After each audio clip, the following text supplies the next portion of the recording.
Hi everyone, and welcome back to my channel, or welcome for the first time if this is your first time with me. My name is Miriam, but I go by the Sustainably Healthy Mimzy on this channel, and this is a channel dedicated to my journey into sustainability and health. Thank you for joining me today. Today's vlog is a story. It's multiple stories, it's many stories, and it's about a piece of this journey that is really important to me and kind of it's a cornerstone to why I kind of want to make these decisions. So I thought, what better to do than to combine the introduction of our menagerie of animals and this vlog. So the opening videos, the opening pictures that you saw were of five of our five animals. The two dogs, Chibs and Charlie, are Boston Terriers? ? Charlie we know is a Boston Terrier. Chibs might actually be mixed with something else. He's definitely got that big, bulky rib cage that makes him fun. They are brothers from an accidental litter that kind of fell into my lap. I was not anticipating getting a dog, and we came across this woman who had an accidental litter, which is when your dog gets pregnant on accident. In other words, you have not spayed or neutered your dog and are surprised by your dog getting pregnant. And the woman did not want them. She did not want them in the house. She was going to get rid of them, drop them off, is what she had said, if they were not picked up. So we went to see them, and I was intent on only getting one dog. I was a single teacher in a house that I had just gotten by myself. I had a lot of new things on my plate, and I wasn't sure if I was ready for more than one. But they told us that the larger of the two, Chibs, was unwanted, as in nobody had come to get him and nobody was expressing interest. Since she was going to drop them off, I took them both home, and now they are living a robust life as lap dogs, essentially. They're sweethearts. The two cats that you saw that were in various and sundry cat trees, the black and white one is Bao, and the calico is Lee. They are sisters from the same litter, and they are part Maine Coon and part domestic Longhair. We don't know. They were found in a box behind a restaurant near us and taken to a wonderful cat rescue society called Cat Rangers, and I'm going to link their website down below. They are an amazing group who takes in cats, and for some of the cats end up being their final home, but they try to rehome as many of them as they can. And we went to get them because Chibs, the one nobody wanted, has some anxiety issues. He has a disconnect between light and what he sees and what he hears. And we had done some research into how the presence of a cat can help calm a nervous dog. And so we did some research. We did the research, and we decided to give it a try. They're litter mates. They had already bonded, and I'm a sucker, so we brought them both home. The last cat you saw was a large, fat tabby cat. His name is Lil Mane, and he is actually a gift from the street. We actually caught him as part of a catch and release program to have him neutered and then released back because I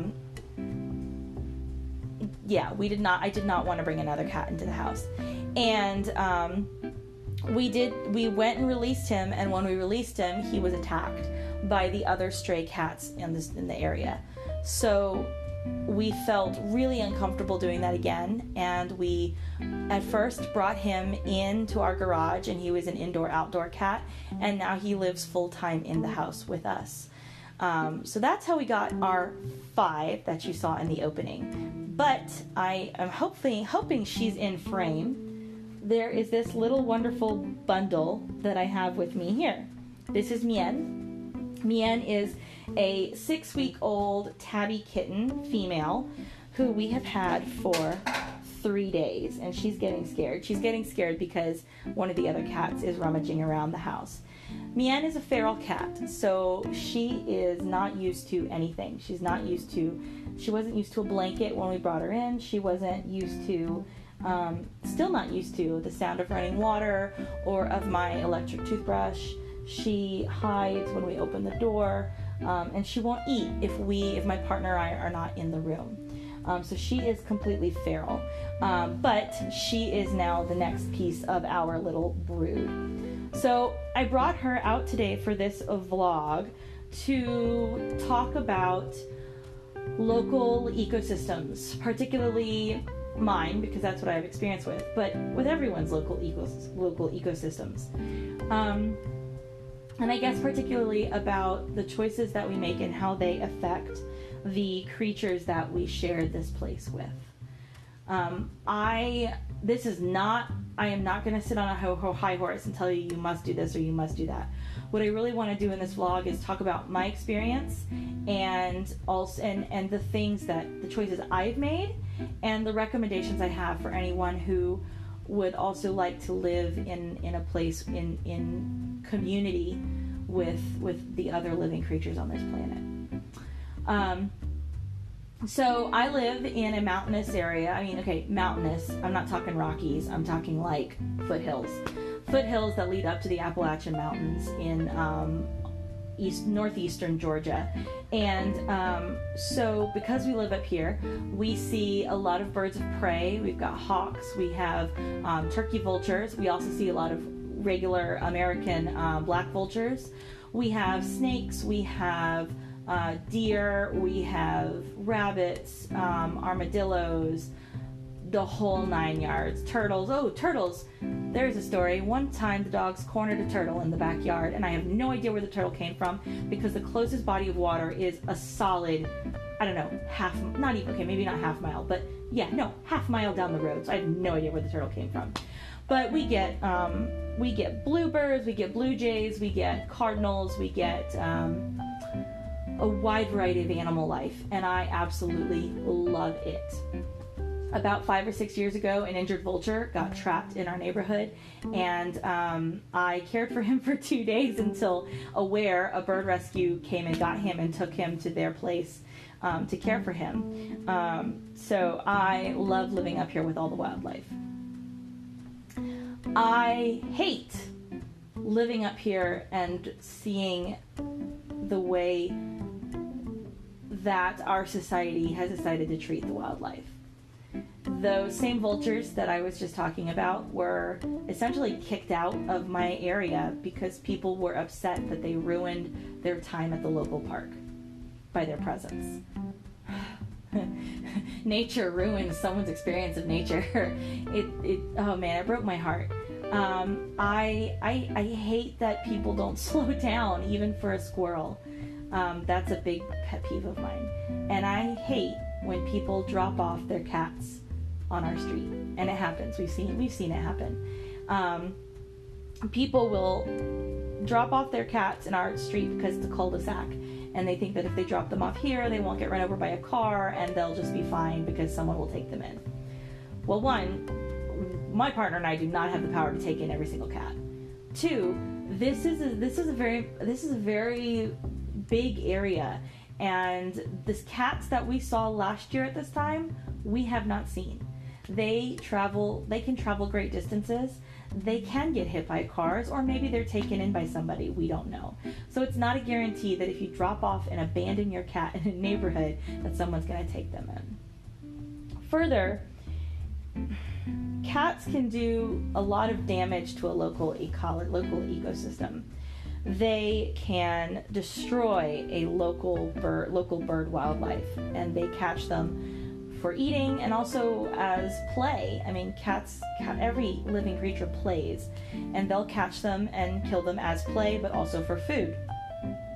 They also eat snakes or other wildlife that live in the area. And I mean, yes, there's a pro. I've never had a mouse problem, knock on wood, while living in this area. I've never had a snake problem. I don't have a possum issue, although if I did have a possum issue, I wouldn't be upset about it because possums are great. So there are pros, I guess, to having these animals in the area. but they're not meant to be in this area the way that they are. They're not meant to be here in these wide numbers. So having said all of that and kind of talked to you about my experience with it, and clearly I have a love for them because I now have 4 cats. Not part of my plan at all. Clearly I love them, but I want to kind of talk about the things that we can do. And you don't have to take in a cat to do these things, but the things that we can do to kind of build a good community with the local ecosystem, especially when considering the decisions that we make for the pets that we have in our lives. The first thing I would say, advice number 1, don't get a pet if you are not committed to the pet. Pets are living creatures. I know for a lot of people, pets are family, but they're still pets. But for me, they're family, and they will be with me until the day they die. A pet is a commitment. It is a life that you have agreed to take care of and agreed to be responsible for. And so, advice piece number 1, don't do it unless you're ready. Do your research. Cats can get big. They have claws.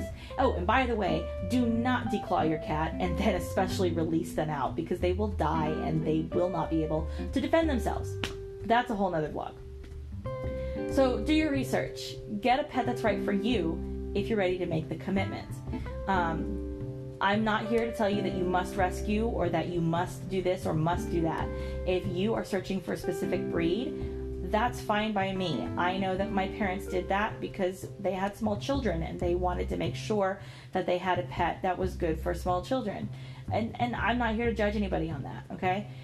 But do your research. Make sure that you're getting it, that if you go that route to get a specific breed of any kind of animal, that you're getting it from a good breeder, someone who does not do this through bad practices, immoral practices, unethical practices, torturous practices, through inbreeding or violence or anything else like that. So please do your research. If you rescue, do your research. All of our animals are rescued in one form or another, but they all came into this house with issues. Chibs has anxieties. Lil Maine had to fight for his life and his food outside. So he has had a steep learning curve to learn how to live inside a house.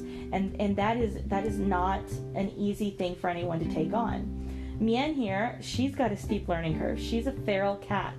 She's only 6 weeks old, but she has never had a good encounter with a human being since coming into this house. And so she's got quite a ways to go as well. When you rescue an animal, they come with their own background and their own baggage, just like we do. And patience is really important when you're training or working with anybody, but really important when you rescue. My second piece of advice is that if you have stray cats in your area or stray dogs, please try and get them to a good shelter, preferably no kill, that will make sure that they have what they need to live out their lives. There are lots of programs that you can call that will come and help. There are places where you can take and drop off someone or call and ask for help. Part 2B is catch and release. Particularly with cats, you can, especially if they're feral, and the older they are, the harder it is to bring them into a household once they're feral. You can get a trap from somebody. You will catch the cat. They will take the cat. They will fix the cat, spay or neuter, and then you will release the cat back into the neighborhood. It doesn't solve all the problems of stray cats within a neighborhood, but it does prevent future generations of cats that can ruin a local ecosystem. So if you can and are willing, work with your neighbors and do a catch and release program. My third piece of advice is that if you have stray cats in your neighborhood and they're fixed, even if they're not fixed, consider putting out a small bowl of dry food. You don't have to do it every day, maybe just every once in a while. We do that when we notice a cat who is in dire need of food or who is very thin or who looks injured. We often cannot get near them because they are feral, but we can put out a little bowl of food and it will allow them to regain their strength. This myth that if you put out one bowl of food, 20 billion cats will come, not always true. Yes, a cat that knows they can trust you will come back, but for the most part, they move on in their lives. Like I said, I think earlier, the cats that we saw last year, we haven't seen this year. In fact, there was one, Big Tom. He used to sit out in front of our neighborhood or front of our house and just kind of lay in the sun and relax. Have not seen him since, I don't know, maybe August of last year. So there is that myth. The last thing, I guess my last piece of advice here is to reconsider the poisons you use in your yard and in your neighborhood, because it's a whole line, it's a whole ecosystem. If one thing gets it and then something eats that thing, it will just pass up the chain. And you will end up, I mean, to speak from a completely human perspective, you will end up with a bigger problem than the one you started with. There are plenty of companies now that use green alternatives to ant problems or termite situations. So really do your research when you put out the things that you use, or when you call a company to come and do it, just to consider what it will do to the local ecosystem. So thank you for joining me. Thank you for listening to this story. Mian thanks you. She's falling asleep in my arms. But thank you for joining me. I really, again, just wanted to share my story and the kinds of things that I've learned over the years. I really don't think that it has to be all or nothing. I am not vegan. I'm not vegetarian, although I do like vegan and vegetarian foods. I eat meat, but I try to do so sustainably. I have pets, but we think really carefully before we bring them into the house. So really, what I hope that you take away from this is that there are small things that we can all do to make our communities better. And I'm not just talking about human communities, but communities as a whole, with animals and plant life and the entire ecosystem around us. So thank you for joining me. I hope you enjoyed this video. Please give it a like if you liked it, and leave me a comment down below if there's something else that you would like to see me talk about. And consider subscribing. I try to post vlogs once every week or two, and I try to post a video on the Sundays that I don't vlog. So thank you for joining me, and I hope to see you next time.